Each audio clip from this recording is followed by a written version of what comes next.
Hello, everyone, and welcome to another episode of the Unauthorized Disclosure podcast. I'm Kevin Gastolo, one of the show's hosts, and I'm joined by a returning guest, Matthew Ho, who is a candidate in North Carolina, running for the Green Party in the U.S. Senate race in North Carolina.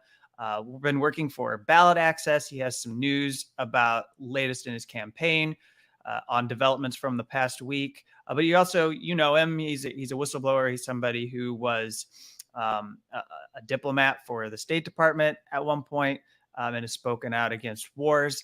And welcome back, Matthew. Hi, Kevin. Good to see you. Thanks for having me back. Before we get too far into any discussion about issues or some of the news events from the past week, which I'd like to give you a chance to comment on, why don't you provide an update? Last time we talked to you, I believe listeners of the Unauthorized Disclosure podcast heard from you about trying to get on the ballot, and you were working to secure signatures from people. Of course, it's been a long time since you submitted those signatures. At least it probably feels like that to you.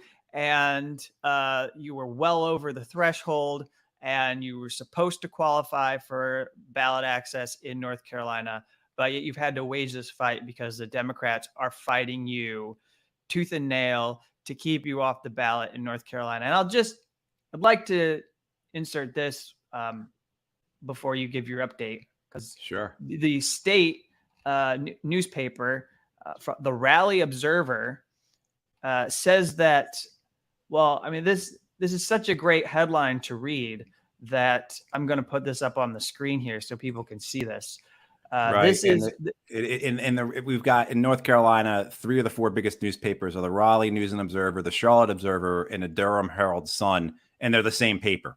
So this is a great headline for 3 of the 4 biggest newspapers in the state to run. So it says that they're undermining democracy, which I thought only Russia did that. Right. So they are accusing the state Democratic Party of fighting you to such a degree that you are basically being treated anti-democratically.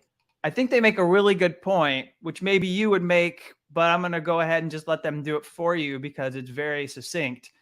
They say that in making allegations about fraudulent signatures against you, because that's one of the main ways they've been trying to keep you off the ballot, they say what is missing from their lawsuit is an acknowledgement that even if you take out the questionable signatures, you still have 1,600 more signatures than required to be put on the ballot. So their case, it's not that it's flimsy, it's that it just doesn't even reach the point of mattering in a way that could cost you ballot access. So go ahead. Right. So just to take people back, we had to collect almost 14,000 signatures, 13,865 signatures to get on the ballot. We collected 22,500 signatures. Almost 16,000 of those were verified. And to not have all your signatures verified is common in petitioning. When you petition for anything, basically for every 4 signatures you collect, 3 are going to count. 1's going to get thrown out because the address is wrong. The person thought they were registered to vote, but they're not.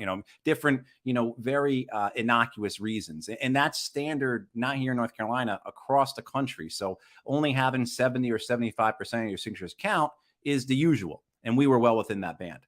And what we ran into was that when we went to be certified on June 1st, the State Board of Elections said, well, there are these irregularities, and they were never very specific with us. They never provided details, certainly not what you consider evidence, didn't give us due process.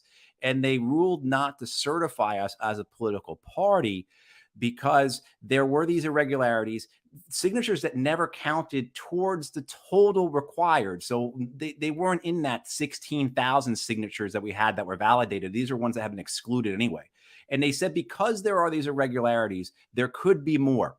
And because there could be more, we need to investigate further. So we're not going to certify you, particularly as the deadline is July 1st. And they were doing this on June 30th. So they had taken a full month to run out the clock on us, basically, and then chose not to certify us. And then they took another month to continue this investigation. So as you were saying, after a couple of months of investigation, unprecedented. I mean, no one has ever seen anything like this in North Carolina, where the State Board of Elections took, it really was more than 2 months actually, but took that time away from us. They launched this investigation. They smeared us. They said there was a universe of fraud. They said that there were thousands of blatant fraudulent signatures, all of which were untrue. And so last Monday, at the most recent State Board of Election hearings, they did certify us, the North Carolina Green Party, as a political party, because what they had in terms of what their investigation found was nothing.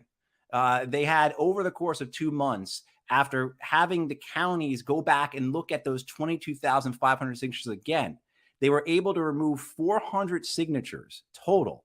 And we believe that if we were to contest that, most of those wouldn't have been removed. And they were removed for various reasons, including they claimed they arrived after the deadline, different things like that. But this universe of fraud that they were claiming, the blatant thousands of signatures they claimed that had the blatant thousands of fraudulent signatures, there is no evidence of it because it doesn't exist. We didn't commit fraud. We didn't do any wrongdoing. There's some questions about contractors we hired that are separate to us, separate to the process we had, separate to the integrity of our petitioning process. And this is something we've been saying for months. So rather than being certified 2 months ago and being able to campaign, being on the ballot, we had to file a lawsuit in federal court in July, really in order to push this process forward. I don't think if we hadn't filed that lawsuit, they would not have, if we had not filed that lawsuit, they would not have certified us this past Monday. I think they were very afraid of having to be in federal court and show that they have no evidence, no reason to keep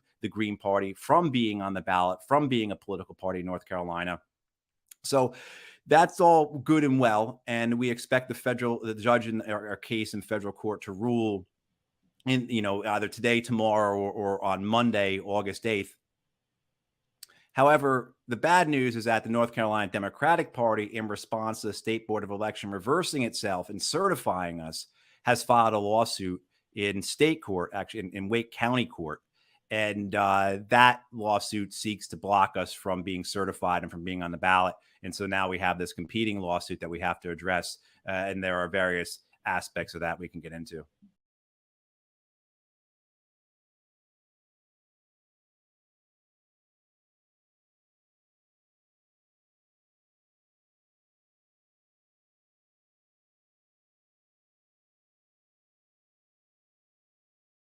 And so that lawsuit, we should suspect, and it's probably logical that the Elias Law Group, which has been involved in this intimidation campaign against your voters, is likely working behind the scenes to make sure that this lawsuit is tuned in such a manner that it could have the maximum likelihood of success, that they're probably helping the North Carolina Democratic Party. And so maybe you want to tell people, we don't need to do it all.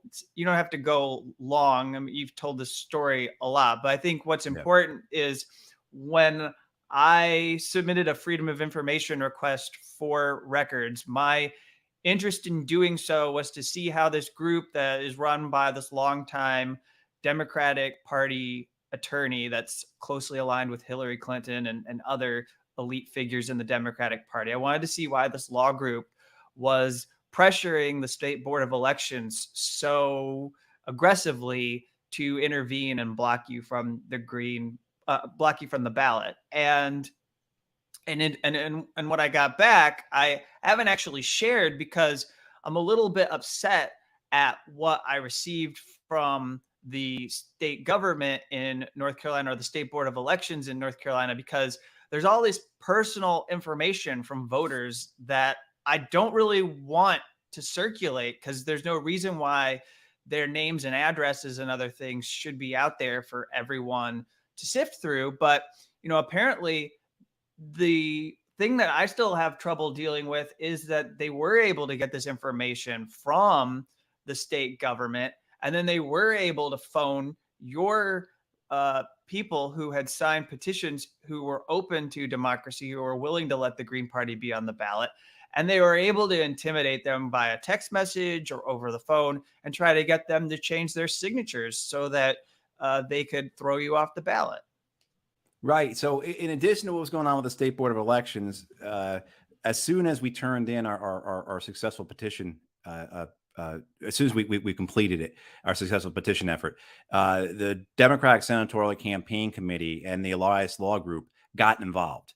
They came down to Washington, D.C. They received the records from the State Board of Elections of our petitions. And, we believe that there was collusion between the governor's office and the Elias Law Group. And of course, that would be something that should be investigated, because the governor's office is supposed to be an executive agency that's nonpartisan. They shouldn't be trying to politically interfere in such a process as our certification for recognition. But so the Elias Law Group gets a hold of these petition records. They somehow match up phone numbers with the petition records, because there's no phone numbers on the petition records. And they start calling people, texting people, and showing up at people's homes. And they are, as you said, intimidating, harassing. They're lying. They're saying that they are the Green Party, calling to ask people to remove their names from the petitions. They're saying that they're a State Board of Elections, and they're calling. They're saying that they're the Secretary of State's office. So not only was like this deliberate harassment, it was also deliberate fraud on their part, which is, the other thing they do is they file this law. This is something that happened on Monday, this past Monday, when we were certified. After we were certified, the State Board of Elections took up complaints that the Elias Law Group had filed on behalf of the North Carolina Democratic Party, complaints against various county boards of elections, saying that they didn't do the process right. The petitions should be voided, signatures should be retracted. They submitted all kinds of affidavits and everything else. The State Board of Elections looked at this, and the State Board of Elections unanimously, including all the Democrats on the State Board of Elections, dismissed those complaints by the Elias Law Group for lack of evidence, because there was no evidence. This was just a frivolous complaint that was filed in order to, as the chairman of the State Board of Elections, a Democrat appointed by the Democratic governor to run the State Board of Elections, said this is just an attempt by the Democratic Party to try and delay the Green Party from being certified and to keep them out of the race in November. So very clearly what they're up to here. They filed a lawsuit. The Elias Law Group was the one who filed this most recent lawsuit. They are arguing much the same as we saw in June and July. So all those all those allegations of blatant fraud, of a universe of fraud, that's what populates their lawsuit against us. And it's funny because they just list all these allegations again, and they just conveniently leave out the results of the State Board of Elections investigation, as well as the State Board of Elections certification of us. So the other aspect of that is that they are trying intentionally to cause a jurisdictional issue, because we were in federal court. They are now trying to do this through county court and eventually state courts, in order to try and cause a jurisdictional problem that would delay this. And so everyone understands why they want to delay is because August 12th is the supposed deadline for ballot printing. So you and I are taping this, Kevin, right? And so a week from now, basically, is when the deadline is for ballot printing. And so the hopes of the Democratic Party is delay it just enough that cause a problem, cause issues, so that the ballots can't be printed. But I'm sorry, the ballots are printed, but not with my name and also Michael Trudeau, who's another candidate for the Green Party, on them. Yeah. So bury you in process, Yep. Make it so that you are unable to keep up with all the different, I suppose, for lack of a better metaphor, curveballs that they're throwing your direction. And then you are not able to get your campaign in front of people when they go to vote on election day. You're not an option. You're no longer a choice. I mean, you could be a write-in, but that doesn't really make the kind of impact. Obviously, You want ballot access. You're not running a write-in campaign. You're a serious political campaign not that write-ins aren't, but you're someone who should be given the ballot line. The Green Party is a national political party. It's been around for at least the last 10 to 20 years. They've been doing effective organizing as a party in the majority of the United States. They've had ballot access efforts. And to varying degrees, they've had some success at maintaining their ballot access. I know that they had a really good success story here where I'm based in Illinois, where they once had ballot access because they had a really good gubernatorial candidate that ran. His name was Rich Whitney. And so it's just really as the Rally Observer says, the last words here, and then I'll move on to a couple issues and news events. In this fight, the Rally Observer says it's Democrats who are trying to keep legitimate candidates off the ballot in North Carolina. Trying to take down the Green Party may help Democrats win this election, but it'll further erode the democracy they say they're fighting for. Thank you for tuning in to this week's Unauthorized Disclosure podcast. Just a quick message for you, and then we'll get back to the interview. I'd like to ask you to become a subscriber of the Unauthorized Disclosure podcast. We recently moved to thedissenter.org. It's a new home for our long-running show. And if you go there, you can sign up, and for $4 a month, you'll have access to all of the full episodes of the Unauthorized Disclosure podcast that we post, as well as exclusive content that we do for our paid subscribers. So you can sign up for a monthly or you can sign up for a yearly subscription. A yearly subscription is $35 a year. If you go there, you can sign up at the Unauthorized Disclosure podcast tier. This is also a site that has a newsletter that covers whistleblowers and other related issues. But for those of you interested in becoming subscribers of this show, just go there and you'll see at the bottom a subscribe button. The subscribe button, you click on it, and then you can enter your email address, and it'll give you a place where you can enter your billing information and become a subscriber and a supporter of our independent journalism. Thank you. Now back to the show. Right. I mean, it's fairly basic. I mean, you know, there's really no argument. The most that you could do is go on a Twitter tirade and get upset and say that you hate third-party candidates, because it forces you to reflect upon the faults and the flaws of these Democratic Party leaders that are not doing what they should be doing to support citizens. So like that gets into your campaign, that gets into those issues that you are working to bring forward on behalf of those voters who are going to support you in November. So why don't you just take a moment?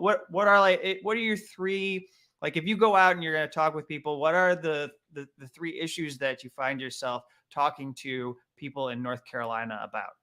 Right. You know, and just to go back to the Green Party, the Green Party has won in the last 20 years or so more than 1,000 legislative races. They've won. I think we currently have about 135 people in office as Green Party members, and we have a number more. I believe we have a number more who are in nonpartisan roles, but certainly about 135 Greens are filling offices across the country right now. So it is an established, credible political party, even if it's going to be dismissed by those who don't want to see the things that we represent being on the ballot, being an option for voters. And those specifically are issues. Look, we believe that healthcare, housing, education, jobs are human rights. We believe that a real massive transformation of our economy and our society is needed to deal with the climate collapse. We are opposed to wars, both the wars overseas as well as the wars here at home, such as the war on drugs and the crime against humanity that's happening at our borders. And we are in favor of real democratic reform, real democratic change. We believe in ranked choice voting. We believe in proportional representation. We want to abolish electoral college. We want to get money out of politics because we want to strengthen democracy. We want to expand it. We want to make it more inclusive. When I'm out talking to people, the things that we're talking about are what they are talking about. So issues of healthcare, issues of housing, issues of jobs, wages, that is what we're hearing about.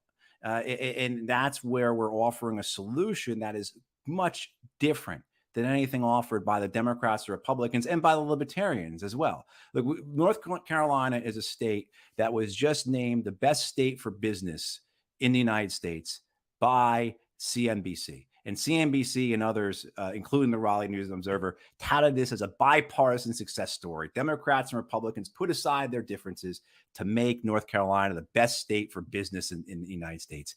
And the corollary to that is North Carolina is the worst state for workers in the United States. And that's just not me saying that. Oxfam had a report out last year that ranked North Carolina as the worst state for workers. We're a state where half our school kids qualify for free lunch.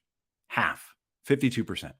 I mean, how can you look at that and say this is a great thing? What a great job we've done being the best state for business when half our kids live in those circumstances. I mean, we could be here all day talking about all the different aspects of this. 1 in 4 North Carolinian adults are in collections for medical debt, not in debt, but in collections for medical debt. I mean, on and on and on. We can go through these different things, but certainly what we advocate for and what we're hearing from people about where they need help, how they are suffering, how they are being further diminished because of the deliberate, particularly economic policies of both the Democrats and Republicans over decades. That's where we fit in. Those are the people we represent, and those are the issues that the Democrats and to a degree the Republicans want to keep off the ballot as well. Yeah, and when we look at national policy issues right now, obviously you're on the side of taxing the rich, expecting that billionaires are going to pay way more than they do right now in order to fund programs. I'm sure your campaign, you're fighting for an expansion of social services, any kinds of programs that can assist people who need it, especially right now as we're seeing these price hikes that have unfolded over the last months. And we don't want giveaways to ExxonMobil and other gas companies. All of the above energy policy, which truly we should look back at President Barack Obama and say that he was one of the main players who, with wind and solar and some other alternatives rising in popularity, said, well, we're not going to make a transition and abandon oil and gas. We're going to keep that as part of U.S. energy policy, which so right now we're seeing the effects of what that means because all of these record heat waves are taking place on a regular basis in the United States and around the world. And the U.S. is still the biggest purveyor, I think, of climate change out of any country in the globe. So I don't know if you have anything you want to say on that, because there is so very little attention given to the climate. Right now it is making some news because of the politicking among Democrats over, Joe Manchin's bill. And he gets to this coal baron gets to oddly position himself as finally doing something on the climate, even though the bill is a giveaway to the oil industry. Yeah, the bill's a suicide pact. It really is. It's a suicide pact. The corporate media is doing this is something really to say they're doing a historical disservice to the American people when they've already done that continuously. But I think in this case, portraying this as some type of opportunity to make a difference about the climate, about this is somehow going to really have an impact.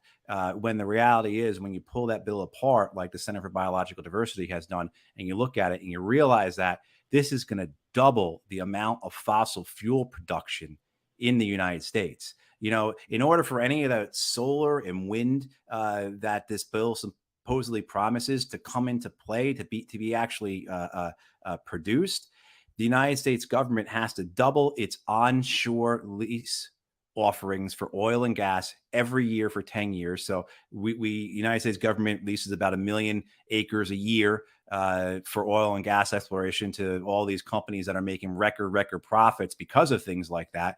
But also too, it's going to lease 60 million acres a year offshore for 10 years. So it's more than 500 million acres are going to be available for development for oil and gas in our waters because of this bill. That's just going to at the very minimum, nullify anything that this bill is going to do. But what it's really doing is setting up a further explosion, a further carbon bomb that will occur as these projects become fruitful. And we already know, because of work that was done by The Guardian earlier this year, about all the proposed oil and gas development projects over the next 10 years that are in themselves a bomb that will obliterate anything we've tried to do to try and mitigate the climate. And you know, it's horrifying the way this has been reported, because this is a suicide pact.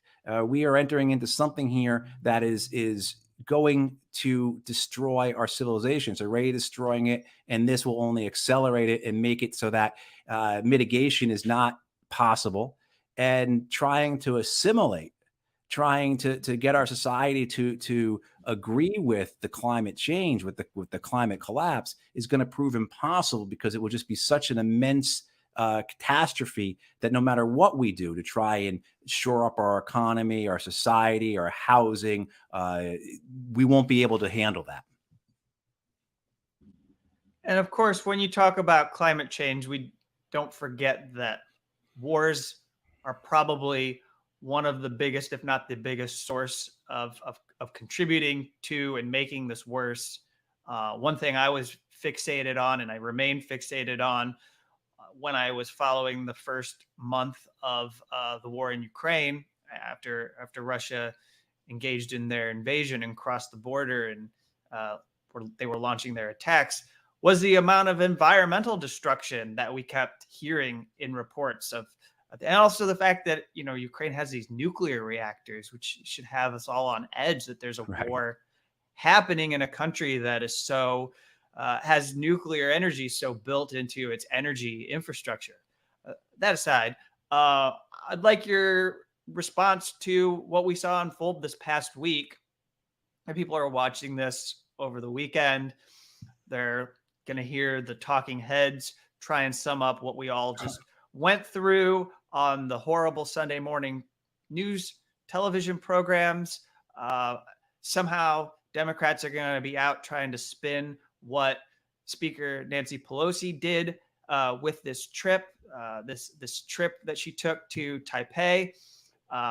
And yet, you know, I'm struck, because it seems like this is a moment in which we crossed a red line, and there's no turning back, and China can never take us seriously ever again. We've had this understanding. It was written about pretty well. I want to give credit. I believe his name is Connor Eccles at Responsible Statecraft. He had a couple good op-eds that he wrote there, pieces breaking down this issue that I recommend people look into. But you know, one thing he was saying about the one China policy that we've had is it's always been recognized since the 70s that we are going to allow for Taiwan to exist independently, but be part of China. Like, we are going to do this dance of treating Taiwan differently than China. But when we talk to China, we're going to say, yes, we believe that it is part of your country. It's part of the Republic of China.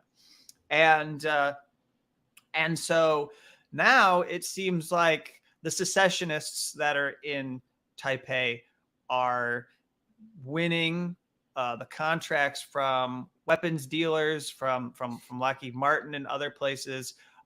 They've got the ears of Pelosi. Certainly, we see a bill that was proposed that looks incredibly reckless. I don't know how much you know about it, but Menendez and Lindsey Graham have this bill for Taiwan that is incredible, because it would mean that we increase our arms imports to Taiwan, and that we invite Taiwan to be some kind of like unofficial member of NATO, and that there's now a program for when the president of the United States has to impose sanctions against China. It basically is just the model for Ukraine. You know, what they've used Ukraine against Russia, they're saying they're going to set up Taiwan in such a way that they can use Taiwan against China.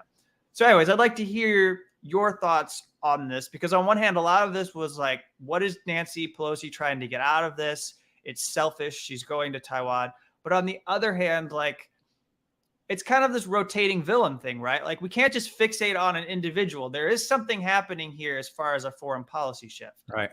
It's systemic, and Nancy Pelosi, for whatever her reasons, I mean, the whole thing is just absurd. Pelosi, her office was claiming this was a routine visit. Yeah, I mean, just in there, and they feel like they can get away with saying things like that, right? Saying things that are just so untrue. But that again, it's the arrogance, it's the smugness, it's the pride of these people, their entitlement.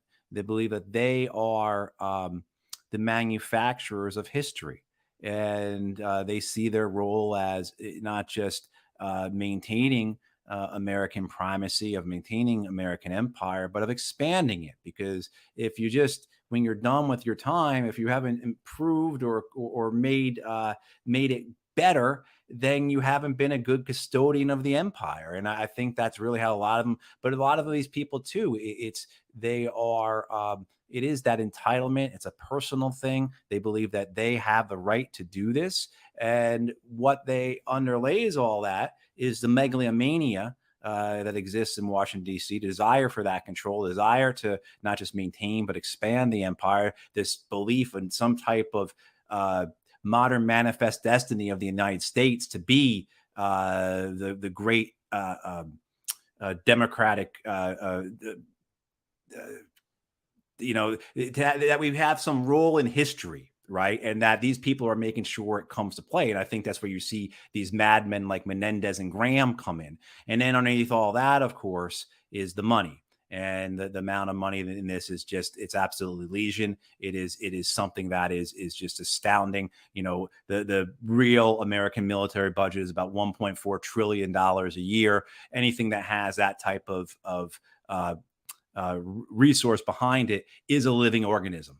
And so what you see here is this, when you combine all that, you get into this place where like, well, how can we actually have this where the person who's third in line to the presidency is so willing to go and just, after all the failings of decades, all the destruction and the horror and the suffering caused by these wars, for nothing other than for corporate profits, why are they willing to risk this?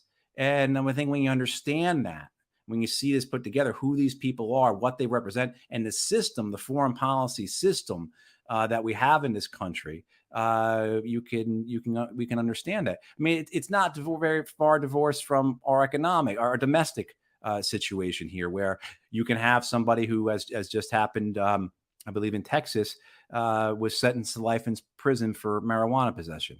So you can have that type of violence, whether it be military, police, economic, whatever the violence is, used to enforce a hierarchy, used to enforce a status quo, used to enforce the spoils. And that, enriches both the megalomania, the desire for power, right? As well as to the actual finances of institutions and corporations and various actors. I'm struck by the open-endedness of everything too, because what we hear from the Pentagon this past week is that, okay, we advised Nancy Pelosi that this would be bad. We don't think that this is the right time for her to be traveling. And it is really stunning to know that Nancy Pelosi just shrugs it off. Oh, they said something like my plane might get shot down, but that's not going to happen. Like, you're going to be on this plane. Like, do you really want to dare the second most powerful country in the world to assert their power and protect their interests? I mean, certainly, we can imagine the U.S. feeling like they might have to assert control. So I don't have a tough time seeing China wanting to do the same in response. But this idea that wars aren't won anymore, they're just waged, and then they just peter off at some point when you're no longer committed to them any longer. And so those assessments that the Pentagon has typically made, which would deter or prevent you from getting into conflicts, are no longer the same. Like, they no longer have the same utility or value, because like the point is the war, the point is the conflict, because the money is being made during it. And it doesn't matter who the players are that are involved, as long as the battlefield is transformed in a way that Raytheon and Lockheed Martin and Boeing and General Dynamics and these other groups, Northrop Grumman, etc., that they can feast on this land and use it to their benefit to squeeze as many dollars and contracts out of the US government as possible.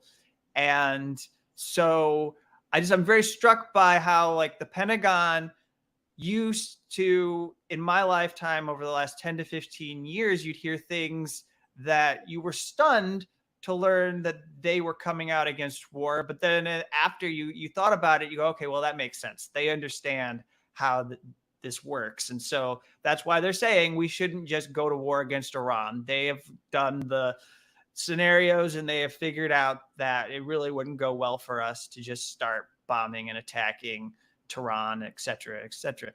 And then now it's like, well, maybe the point is to be in war. Maybe the point is to have this open-endedness.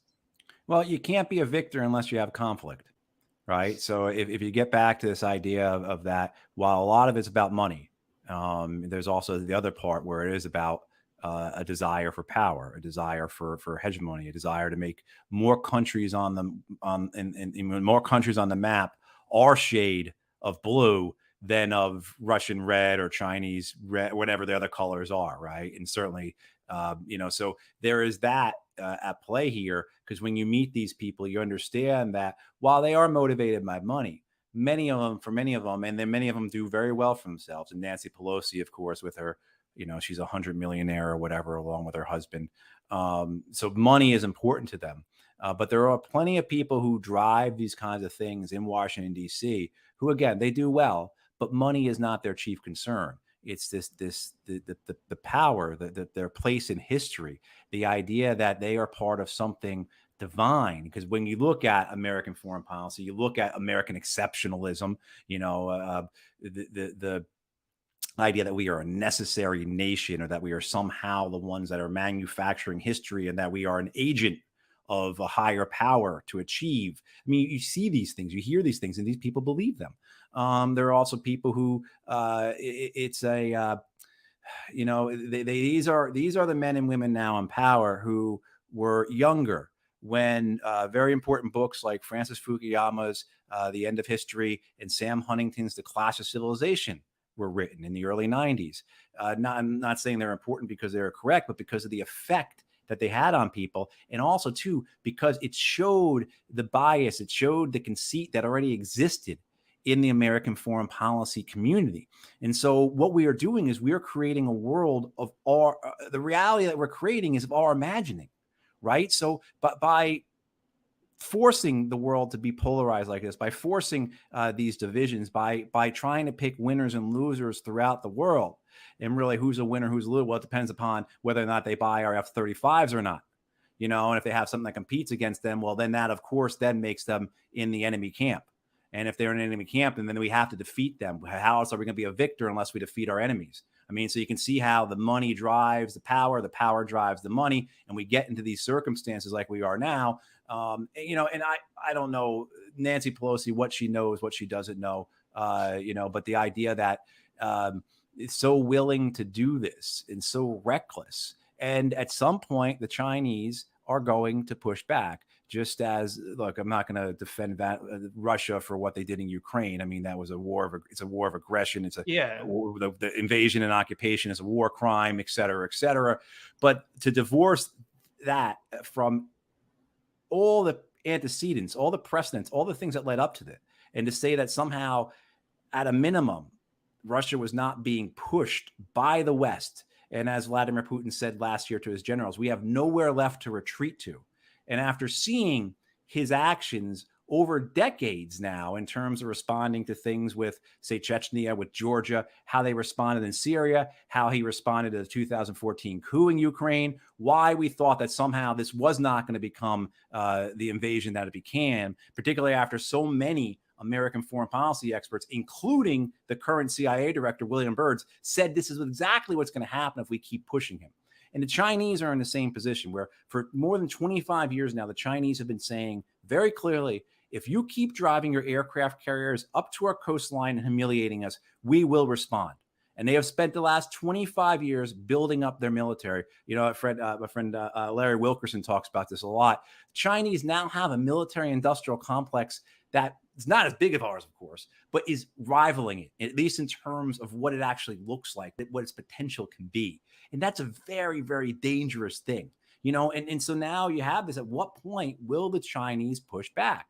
And the idea that they were going to assassinate the Speaker of the House, probably not likely. But at what point do they push back? And the other danger is, of course, as we all know, anytime you have all these forces moving around, all this the danger for something inadvertent to happen and then for it to spiral out of control is there.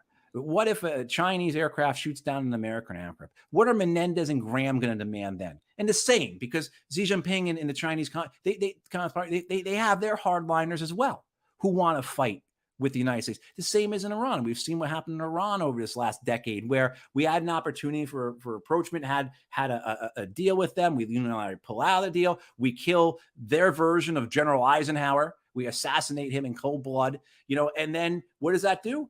That just plays right into the hands of the Iranian hardliners. You know, and it's almost as if the American hardliners have gotten together with the Russian hardliners and the Iranian hardliners and say, hey, we're just going to keep pushing each other, and eventually we'll get the wars that we want. And we're sitting here and allowing it to happen, and we need to stop that. Yeah, I'm reminded when you speak about the people who are in our government, the elites, that they do subscribe to that grand chessboard theory, that they do have to be mindful of, you know, who controls what pieces. And we never want China to have control of too many pieces. And we don't want Russia to have control of too many pieces either. And frankly, we don't want any country to have more pieces than we do, because then that means we have a rival power. And and multipolarity, I think, is a really hard pill for us to swallow, because it's really difficult to figure out where to focus your attention. And I think you do also have to worry that certain countries are going to align with each other, and then they might end up more powerful than the United States. And that's obviously something in which, you know, I think the people who are in these elite circles are working to create disruptions so that things don't change dramatically. But the last thing I have for you to ask about before you have to run involves Ayman al-Zawahiri, who was killed by a U.S. drone strike in Afghanistan this past week. And I do want your view on what you think this may signify as far as, like, there's not a whole lot of talk or focus about the global war on terrorism anymore. I mean, it was transformative, but like I said before, this thing kind of like peters out, and it's not very clear how much people in the government really care that much about it as a framework anymore. I mean, the new framework they really prefer is to counter Russia or to counter China. They don't really talk about the world in terms of fighting terrorism, which is probably kind of insane to you, given that, like, that's what you entered the military under. And to see this, like, just kind of like leave it maybe it like puts an exclamation point on the fact, like, this was never really a priority anyways, that it was hyped to begin with. But I do go ahead, and I have a clip I want to show you.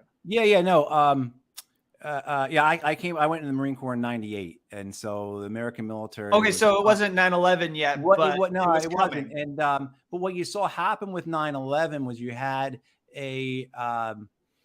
again, you had the clash of civilizations occurring. You know, this proves it, that, and then you had a core of American military officers and pundits and those within that kind of establishment who were eager to jump on that clash of civilizations. If you go and you look at, say, like James Mattis, who very famous American Marine Corps general and Donald Trump's Secretary of Defense, he would speak in ways that he talked about, like, the barbarians at the gate, that we had to be in these borderlands to defend civilization.